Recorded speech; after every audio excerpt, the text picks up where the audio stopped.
Started in 5, 4. Ah, so many pillows. Your microphone has fell. See, this is why we cannot take you anywhere. What's wrong with you? You are shushing me. You are shushing me. Anybody that's out there that can help you. Someone please call 911. Anyway, my name is Mo. It's good to have you guys back on episode 6 here. And Auntie. no, this is not T. This is Cleopatra, but that's a whole different story. We'll talk about that later. Stop jingling. That's going to be so annoying. That's annoying. What, my stomach? Yes. Because you haven't fed me. Get out of here. But we came to talk to you guys Don't today. lie to the people. Tell them I feed you. Tell them I feed you. Please. It's a great segue to our topic today Wow. about pet peeves So that's what and you want to toxic do. traits. Now I'm not going to feed you. Now I'm about to go. No, she does Say- feed me. She does feed me. say less. She does feed me. Oh, The woman that doesn't eat meat but cooks it. I have to appreciate her. Pet peeves and toxic traits. Yes, pet peeves So, like that. since this is your topic, you can start. Okay, so as we all know, in any relationship, there's always a pet peeve and there's always a toxic trait. Pet peeves are just little things that annoy your living soul, and toxic traits are just basically things that we do that are just Toxic. Like Toxic. people yeah, that are named toxic. really, Wow. really. How many Let times? me fix my crown. Anyway. Okay, so go. Well, So what do you define as a pet peeve and a toxic I agree trait? with you that pet peeves are things that annoy the living snot out of you. Yeah. But you certainly can live with pet peeves, Agreed. right? Because I think that's a better definition. I can certainly live with toxic traits. I think are a no starter or no go in any relationship. I think once you see them, at least in my opinion, I stop. I no longer want to be involved because I'm not convinced that a toxic trait can be removed from somebody. A pet peeve you can get over. It's an annoyance, and some people can change them and it can disappear. But a trait is something that is inherent. It's a habit that they've learned and they can't change. Like lying is a toxic trait. Agreed. I mean, I agree with you to a certain extent because, for example, toxic traits, toxins, they're in your body, but with the right things, you can remove them. You can't stop somebody from lying. A liar is a liar is a liar. Not necessarily. If you break why are you lying? If you break it, like If you're a why? grown person and you have to, okay. All right, so let me flip it. A cheater. That's a toxic trait. Okay, but a person who is a cheater, why are they cheating? If you find a deeper root, okay, I'm cheating because this, that, and the third. I cheated because if you do a therapy, listen. I'm saying, it's literally if you get to the bottom of why somebody cheats, what is the bottom issue? Then you'd be like, okay, I figured out this is the issue. Now, are you? So let me ask you something. Yes. If I cheat, you are staying. You'll get punched. That's it. Let me go and call. I cannot incriminate myself. So you don't want to leave video evidence, so in case I die. No, but that's what I'm saying. Like, at least to me, I just don't think toxic. I think you spend more energy trying to fix a toxic trait than anything else. It's a lot of work. Okay, so so what would you say? Is your pet peeve that annoys the shit out of me? I didn't get there. You just. I'm ready. I was ready for this episode. I'm going for what do you think your toxic? No, I didn't. Doesn't matter. No, you tell me what my. No. I want you to tell me what your pet peeves are and what your toxic traits are. What I have? What my? Wait, mine or what you think? Mine are?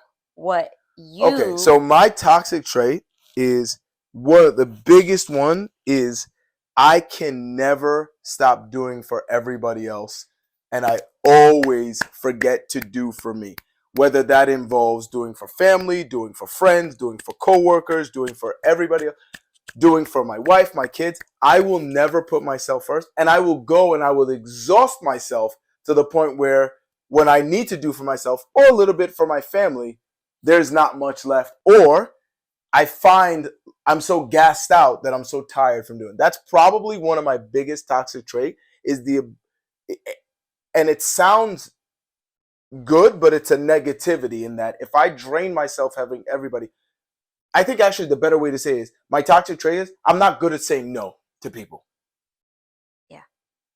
And that can get me in trouble because I can make commitments that I necessarily may not be able to fulfill or I can't fulfill in the right time. I agree. I would say for you that it ties in the same line. You're a people pleaser. Yep. Like, I'm Captain Saver, you know what? yes, you're Captain Sava. You know, just because literally, and sometimes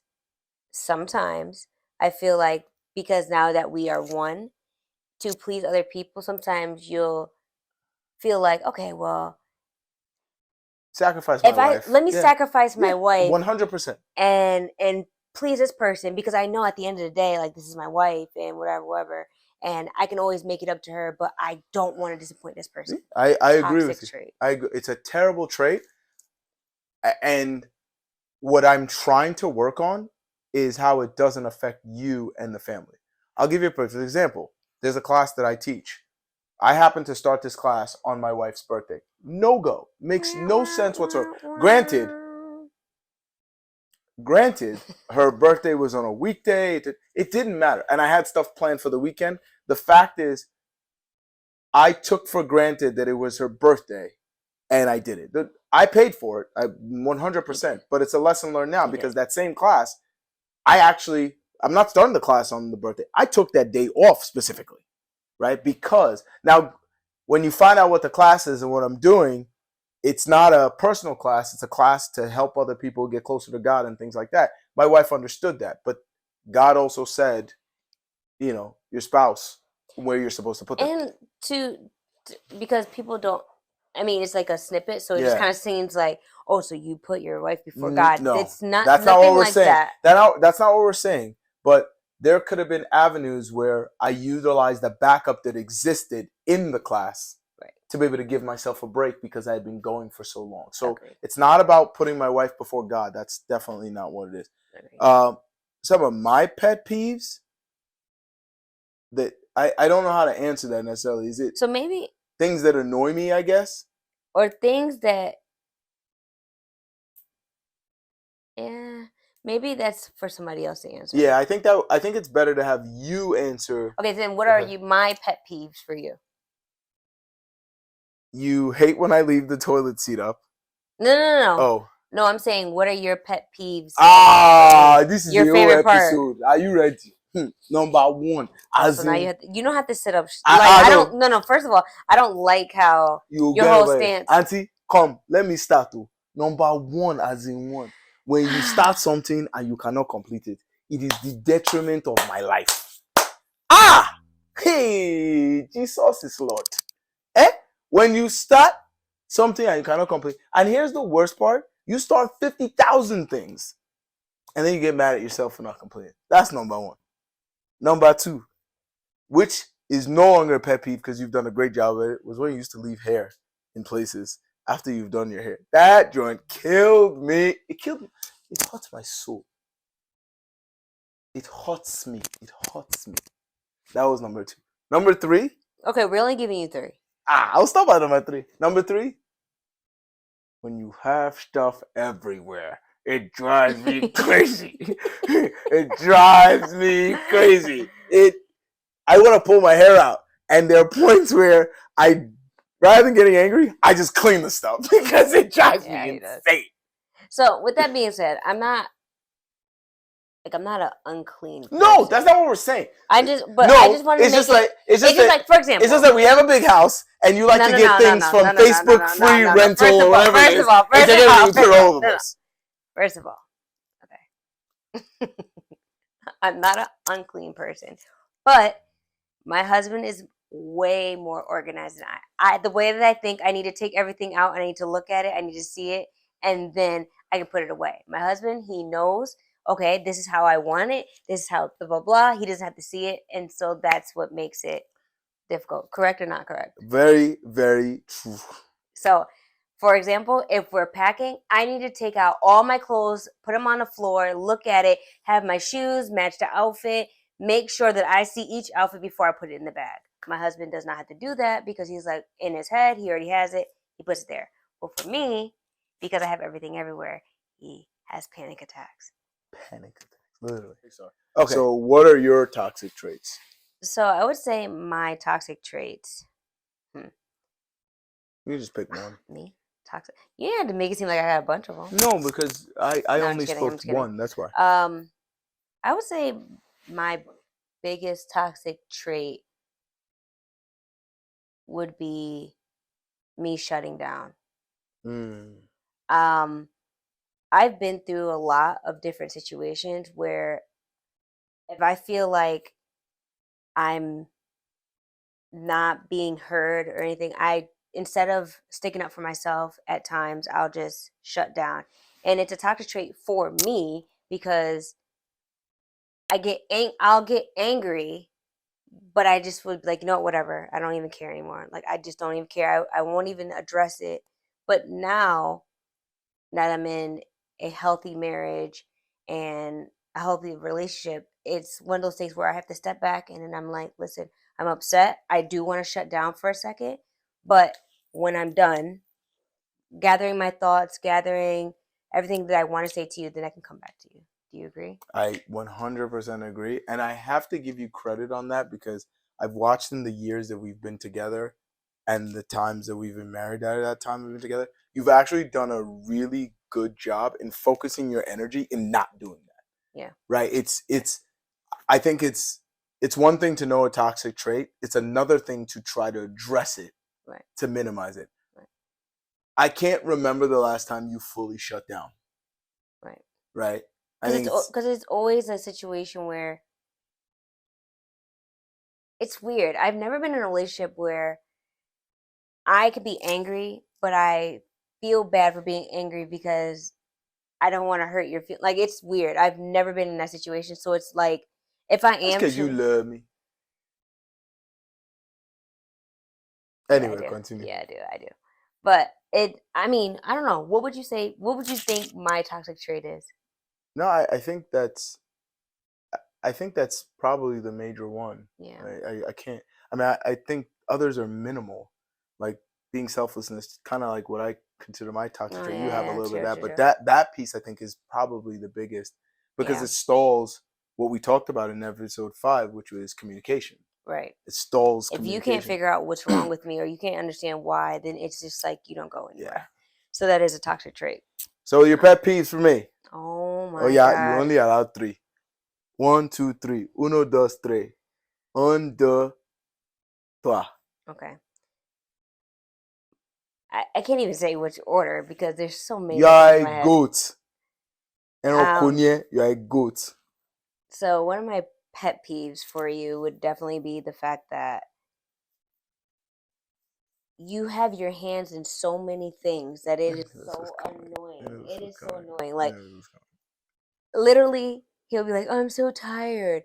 But then he's coaching this. He's I can't even say the class because that's such a blessing. But I'm just using an example. You're doing a class for God, which no issue to that. But you're doing this, you're doing that. Then on top of that, you want to go ahead and help this person do this. Then you want to help them do that. Blah blah blah. And then you extended your energy all the way around, and then you come back to me and be like, "I'm so tired." Like, I can't disagree. Such a pet peeve because it's like when you're like, "Oh, babe, do you want to watch?" I'm so tired, babe. You don't understand. I do understand. Coming from a person that falls asleep 5 seconds doesn't into a matter. movie. It doesn't matter. I would like to fall asleep 5 seconds with my husband. I'm usually awake, you know that, right? It doesn't matter because you want to watch the movie at like 11 o'clock at night, and we could have done it earlier, but you have so many things you have to do. But you're a night nurse. I don't care. Anyway, no, agreed. Certainly. Yeah, give me the next one. Oh yeah. Let's see. My second pet peeve would be your toxic trait, which is giving yourself to others and sacrificing. Yeah, you can't use that one. It like is double dipping. But sacrificing me, sometimes it's such an annoying thing because it's like, dag, like, hello. No, sorry. And I can think of another toxic trait, but it makes me feel like you don't understand until I do it to you. So it's like there's moments where I wish that I can show you how Two wrongs don't make it right. No. But it's not. It's not to hurt you. It's to show you because I feel like me telling you sometimes doesn't do justice instead of me doing it to you. Are you people listening to this? No, it's the truth, and I'm pretty sure females, a lot of women could say the same. Women, please comment and tell us, is that true? It's the truth. Like if us guys don't get it unless you do it to us, is that true? Let me give you an example. Okay, right? I don't get it. Okay, the stove is hot. I tell you, bro. I'm hungry. Yeah. Really? Continue, I beg. Okay, so speaking of the stove, I tell you the stove is hot. It burned me. It really hurts. You're gonna be like, oh, okay, I get it. It hurt. But you won't understand how I truly feel until you put your hand on that stove, and then you're like, "Oh shoot, but me, I will never put my hand on the stove. Oh okay. Oh yeah, I get it. You don't get it. You don't get it until you don't get it. He doesn't get it. It's a pet peeve. Oh yeah, number 3. You're attacking me now. Now I feel attacked. Nah, you're not attacked. It's the truth. Just so annoying. Number 3. You don't have one. Sauton. Low baton. You don't have one. I don't. Hey. Because I love you so much. God is good. God is good. Alhamdulillah. I think it's important to discuss those pet peeves. So the question, I guess, the part I would want to ask you is, do you think you address those pet peeves in the beginning of your relationship?